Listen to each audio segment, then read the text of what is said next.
ॐ भूर्भुवः स्वः तत्सवितुर्वरेण्यं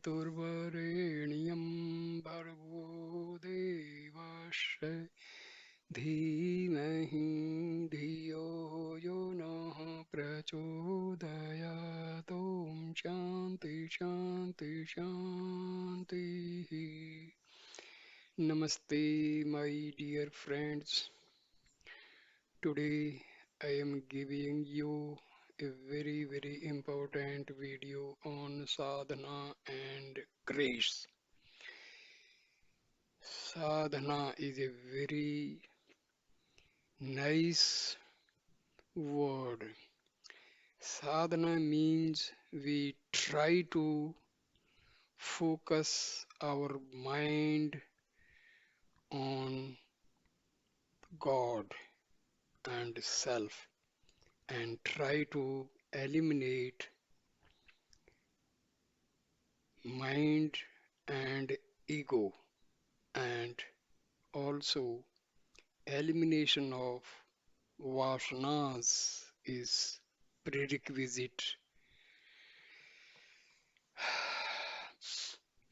Grace means when our mind becomes pure and we are observing all the principles of dharma, then we are eligible for the grace. Grace means a special privilege imparted by God to the person who is undergoing sadhana. So, these are the two very important words we have to understand. When you are successful in sadhana, you becomes eligible for grace. So, grace is preceded by sadhana, or you can say grace is sadhana is followed by grace.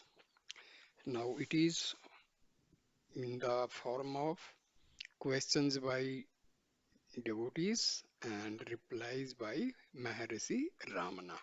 So let us see what happens during this discussion in the question answer form. Devotee. Research on God has been going on from time immemorial. Has the final word been said? Maharshi, keep silence for some time. Devotee, puzzled, should I consider Sri Bhagwan's silence as the reply to my question? Maharshi, yes. Mona is Iswara Savrupa. Hence the text, Mon Vyakhya Prakatiti Parbrahm Tattvam. Devotee, Buddha is said to have ignored such enquiries about God. Maharshi, and for this he was called Sunyavadin, nihilist. In fact, Buddha concerned himself more with directing the seeker to realize bliss here and now than with academic discussion about God, etc. And devotee, God is described as manifest and unmanifest. As the former, he is said to include the world as a part of his being. If that is so, we, as part of that world, should have easily known him in the manifested form. Maharshi, know yourself before you seek to decide about the nature of God and the world. The truth of Supreme Brahma proclaimed through silent eloquence. Devotee, does knowing myself imply knowing God?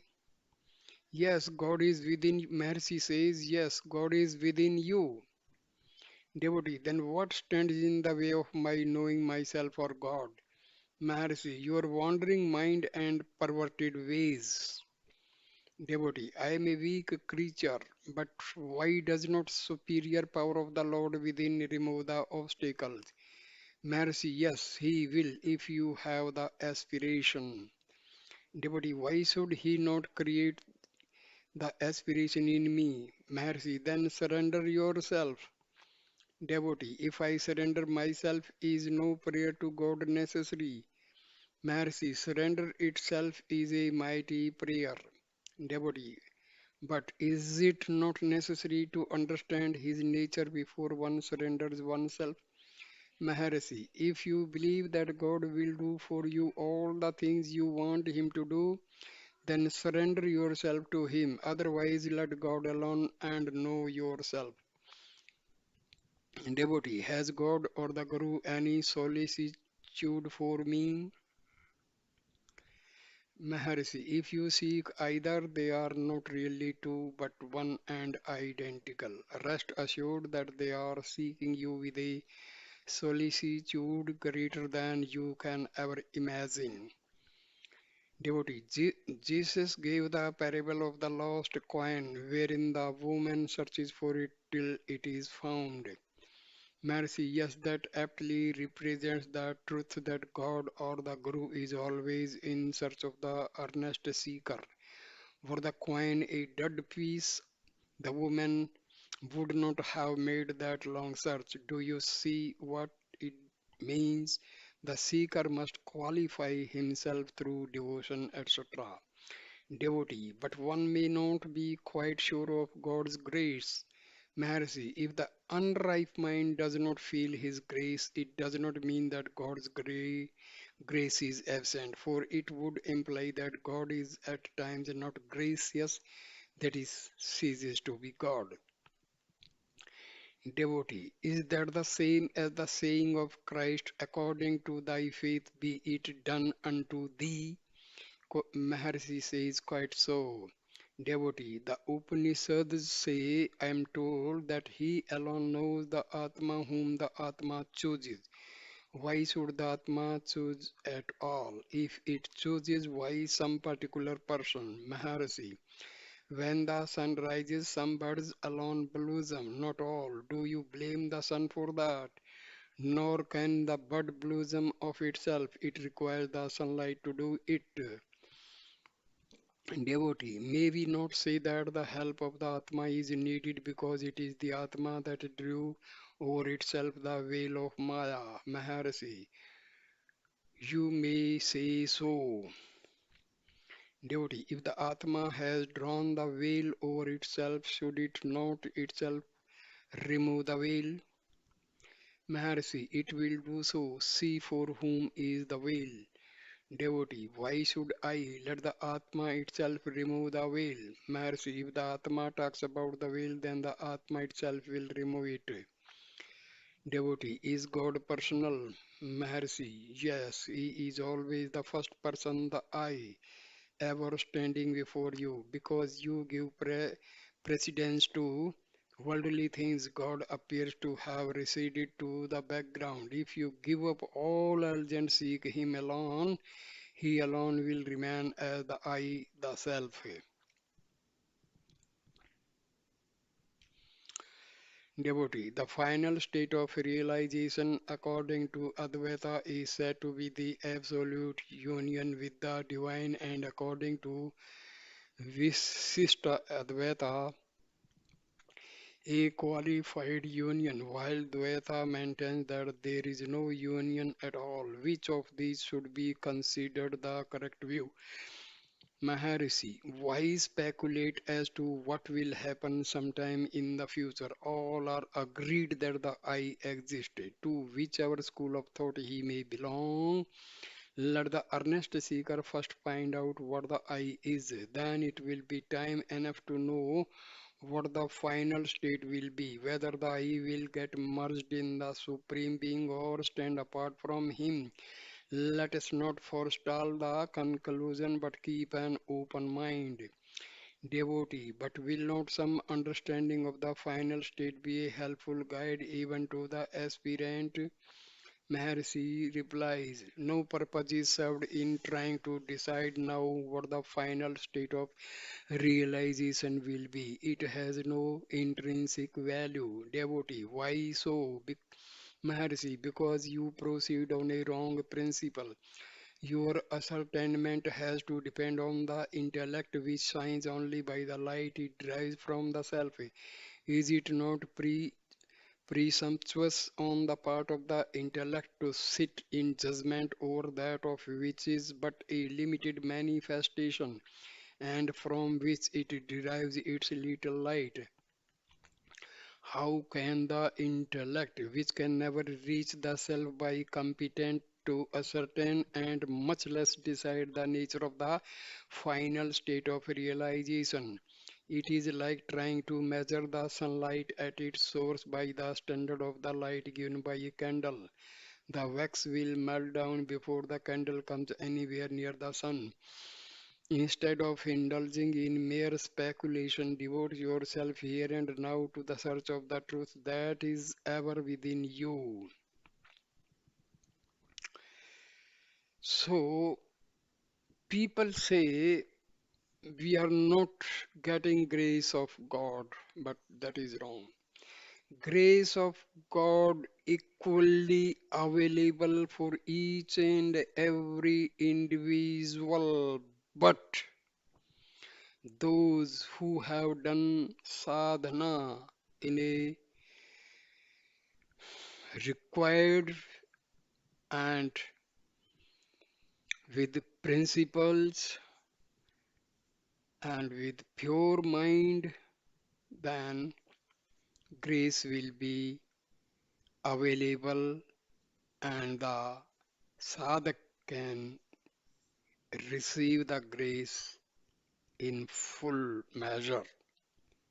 But instead of trying to purify the mind, eliminating the ego, eliminating the vasanas, if someone is blaming God for grace not available, it is his fault, not God's fault. So, first we must make ourselves ready and eligible for receiving the grace of God, and this can be done by purifying our mind and removing the obstacles of all modifications of mind like ego, and most important thing is that vasanas must be removed completely. Till vasanas remain in our chitta, then number of negative thoughts will carry on arising from the atma, and our mind will never be pure, and hence we can never be eligible for receiving the grace. So we have to undergo the sadhana of purification of mind, elimination of mind and ego and vasanas. So this is the purpose of undergoing sadhana, observing certain principles, uh, purify the mind, eliminate ego and vasanas. So this is sadhana. Then automatically you will become eligible for receiving the grace of God. God's grace is available in plenty for each and everybody. It is up to you. If you want to receive God's grace, then you have to purify your mind, eliminate your vasanas, and even eradicate and completely weaken your mind. Mind can never be controlled. It can be weakened. It can be eradicated. Same way, ego. When mind is removed, automatically ego will be removed because ego is the modification of mind. So they go together.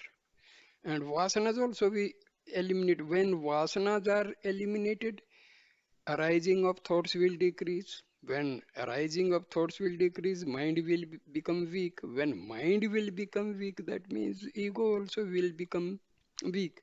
So these are all, interconnected. So Grace of God is available in plenty for each and everybody, but only thing you have to decide yourself whether you want to receive the grace. Then you have to undergo sadhana in the positive way.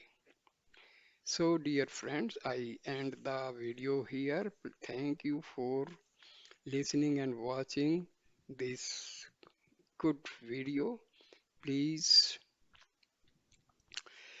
like, comment, and share the video and subscribe my channel. Thank you. Namaste, my dear